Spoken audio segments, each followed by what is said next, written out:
bine, tata! Deci nu, țineți-te lateral, că poate fi pe partea cealaltă. Eu vreau să călăresc ăla. Uite, dacă pică. Tu ai vrut. Răspuns. Ține-te bine, Luca!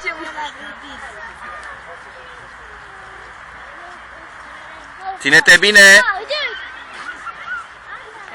Că nu merge repede, asta e. Da.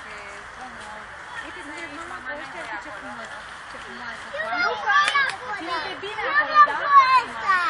Ține-te bine, bine. Să nu dai drumul la căluț, ține-l bine, da?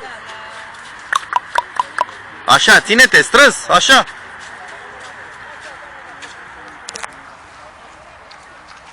Vreau să merg cu ăla. Vedem care este liber.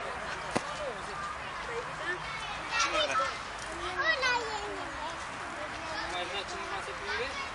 Eu vreau Ne preferam pe la mai mică, dacă pică, pică mai de jos, nu de sus.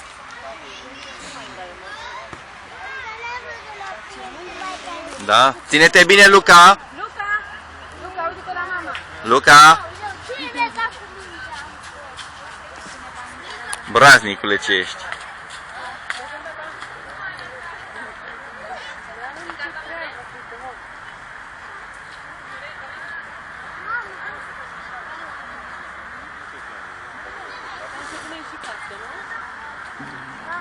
Da, Și protecție la spate puteam să... am văzut, dar să sperăm că nu face vreo glumă. Gata, ce e? Nu, el de regulă ține, nu, de regulă el se ține. Ține-te bine, Luca! Mai zi tu o dată să se țină bine. Luca, te ții bine acolo, da? Ține-te bine acolo, da? Ține-te bine de căluț! Tu nu vezi că zici că călărește, ia-uite la el cum stă. Tu nu vezi că nu stă rigid, el se lasă frumos, uite.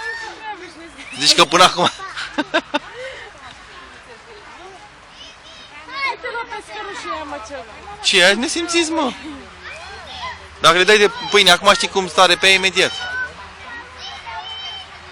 S-au obișnuit, mă, ce crezi?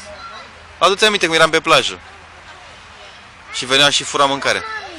Ține-te bine acolo, ține-te bine de căluț, da?